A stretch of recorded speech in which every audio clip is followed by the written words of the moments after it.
Caroline Farrow, a commentator, went on ITV's Good Morning Britain and got involved in a heated debate about transgenderism. Following a Twitter debate afterwards, she was approached by the police on the grounds of hate speech as she appeared to misgender an individual. Jonathan, many people are going to be completely aghast this morning and say, what on earth are the police doing? Running around interviewing people under caution for misgendering. In other words, using the wrong pronoun for another person. Emoji Pierce, as you might well say, the world's gone nuts, because I say the world's gone nuts. The world's gone nuts. Now, I'm a classical liberal, so I believe people should be able to do whatever they want to do in their own lives and call themselves what they want. If you want to call yourself a man or a woman or a cactus. The issue comes in when the state gets involved and acts like a dictator. The first issue is morality. Where did the government get the right to tell people what to do, what to say, and how they should live their lives? It's not my business who you are and what you want to be.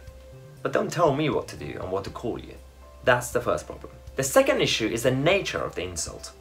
If I go out there and use the N-word to describe a black person, that's an intentional insult. Now, whether that should be a hate crime or hate speech, that's a different argument, we're not getting into it today.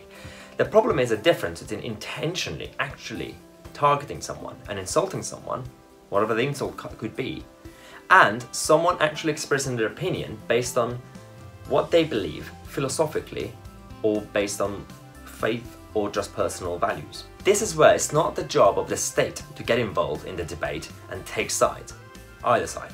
One of the arguments is that expressing one's opinion based on certain concepts, for example transgenderism, even if you're not directly insulting anyone, it questions certain people's identity as gender, apparently, just like race, sexuality and faith is part of their identity.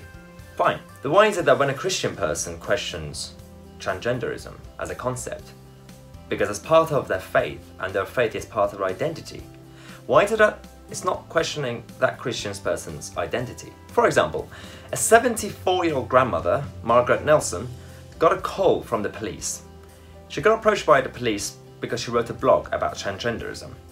In the blog, she wasn't directly insulting anyone. She was simply expressing her opinion that she doesn't believe transgenderism or transgender women are women. Now, it was part of her personal values and personal belief, but the government got involved. Quite badly, actually. Now, in Birmingham, a group of Muslim parents got involved, attacked a number of schools for teaching LGBT principles as part of their education. Now, the police didn't really call any of those parents, but if those parents were Christian or atheist or Jewish, would have been a different case. Now, there are some that say it is the job of the state to monitor morality for good intentions. Now, I'll give you a good example.